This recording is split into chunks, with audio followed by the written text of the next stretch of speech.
Hello नमस्कार दोस्तों, मैं सुधीर कुमार अपने यूट्यूब चैनल पर आप सभी का हार्दिक स्वागत करता हूं। आशा करता हूं कि आप लोग जबरदस्त और बेहतरीन होंगे और अपनी तैयारी पर लगे होंगे। आज हम पढ़ने जा रहे हैं हिंदी हिंदी क्लास 10 में। आपका टॉपिक है आज हमारा जीवन परिचय। जीवन परिचय की बात करूं, आपके परीक्षा में 5 नंबर का पूछा जाएगा। हम उन जीवन परिचयों को याद करेंगे जो आपकी परीक्षा की दृष्टि से मोस्ट इम्पोर्टेंट होंगे। जैसे आज का मोस्ट इम्पोर्टेंट जीवन परिचय रामधारी सिंह दिनकर जी का है। इसको हम किस प्रकार लिखें कि एग्जामिनर में फुल मार्क्स लेके जाए। हमें कुछ नहीं करना होता है, हम उन हेडिंगों का ध्यान रखते हैं, उन कीवर्ड्स का ध्यान रखते हैं जो मोस्ट इम्पोर्टेंट होते हैं। परीक्षा में हम केवल 2 पेनों का उपयोग करेंगे, नीले और काले पेन का। काले पेन से हम मोस्ट इम्पोर्टेंट कीवर्ड्स लिखेंगे और नीले पेन से साधारण वाक्य लिखेंगे, जिस प्रकार मैंने इस व्हाइट बोर्ड में आपको लिख के बताया है। देखते हैं, क्लास 10 है, मोस्ट इम्पोर्टेंट जीवन परिचय, ये जरूर आएगा आपकी परीक्षा में, याद करके जाइएगा। सबसे पहले हम पेज में डालेंगे जीवन परिचय, फिर जिस लेखक का जीवन परिचय आया होगा उसका नाम डालेंगे। इसके बाद नाम डालने के बाद फिर हम डालते हैं उसके बारे में पढ़ना या उसके बारे में हम लिखना चालू करते हैं। हमने रामधारी सिंह दिनकर के बारे में क्या लिखा देखते हैं।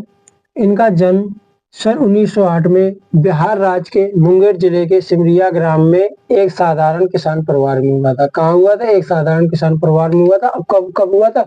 1908 में हुआ था, जब इन्होंने मिडिल कक्षा में पढ़ते हुए वीरबाला नामक काव्य की रचना कर ली। जब ये मिडिल क्लास में पढ़ रहे थे, इन्होंने किस वीरबाला नामक काव्य की रचना कर ली थी। ठीक है। फिर जब ये मैट्रिक में पढ़ते हुए समय इनकी इनकी प्राण भंग, कौन सी? प्राण भंग नामक काव्य प्रकाशित हो गई। क्या हो गई? जब ये मैट्रिक पढ़ रहे थे तो इनके प्राण भंग नामक काव्य क्या हो गया? प्रकाशित हुआ। ठीक है। फिर इसके बाद ये कुछ समय तक बिहार विश्वविद्यालय में हिंदी विभाग के अध्यक्ष पद पर कार्य किया। क्या किया? बिहार विश्वविद्यालय में हिंदी विभाग के अध्यक्ष पद पर कार्य किया। ठीक है। फिर 1952 में भारतीय संसद के सदस्य मनोनीत हुए। कब हुए? सन 1952 में भारतीय संसद के सदस्य मनोनीत हुए। ठीक है। फिर क्या हुआ?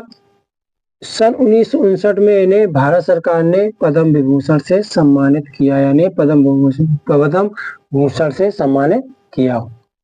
जो यहाँ मैंने हाईलाइट किया था 1908, ये भी मोस्ट इम्पोर्टेंट था। इनके जिले का नाम, इनके राज्य का नाम मोस्ट इम्पोर्टेंट था। जो मोस्ट इम्पोर्टेंट कीवर्ड्स होंगे उसको हम काले पेन से हाईलाइट कर देंगे। हम कहाँ थे?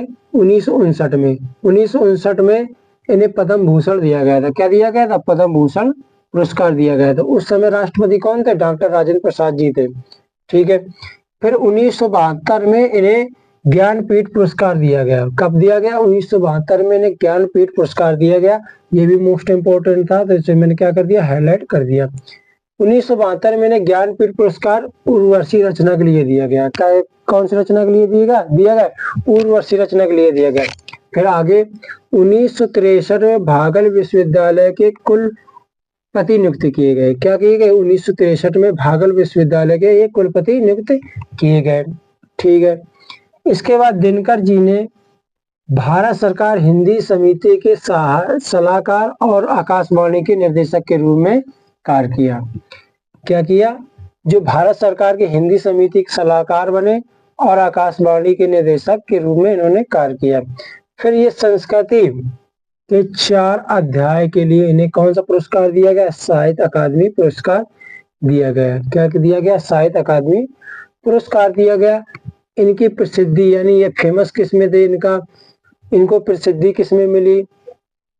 इनका मुख्य आधार कविता था। इनको प्रसिद्धि किससे मिली? कविता से मिली, और इन्होंने कविताएं लिखी और देश विदेश में मुख्यतः कवि के रूप में प्रसिद्ध हुए। किसके रूप में प्रसिद्ध हुए? कवि के रूप में प्रसिद्ध हुए।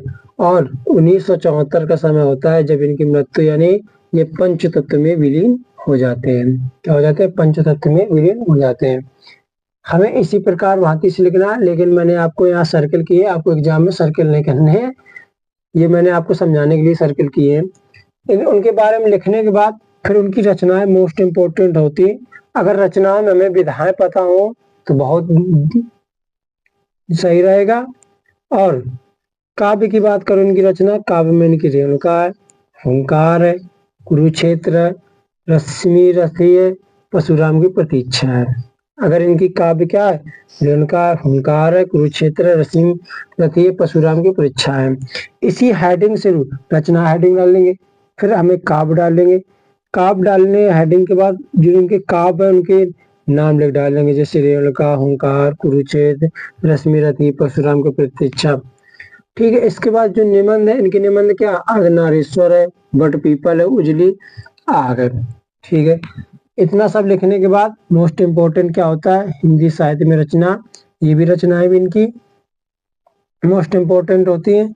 सॉरी, मैंने क्या बोल दिया, हिंदी साहित्य में स्थान, ना कि रचनाएं। हिंदी साहित्य में रचनाएं नहीं, हिंदी साहित्य में स्थान होता है, ठीक, रचनाएं नहीं होती है। तो क्या लिखेंगे, हिंदी साहित्य में स्थान में दिनकर जी उच्च कोटि के गद्यकार भी थे। क्या थे ये, क्या थे, उच्च कोटि के गद्यकार भी थे। इनकी काव्य रचना राष्ट्रीय भावना का परिचय देती थी, यानी जो इनकी काव्य या इनकी रचना होती थी अधिकतर इनके राष्ट्र हित में हुआ करती थी और राष्ट्र भावना जागृत करती थी। दिनकर जी की भाषा शुद्ध साहित्य खड़ी बोली थी। कौन सी भाषा थी, साहित्य खड़ी बोली भाषा थी। इन्होंने तद्भव और देशज शब्दों तथा मुहावरों का और लोकोक्तियों का प्रयोग किया।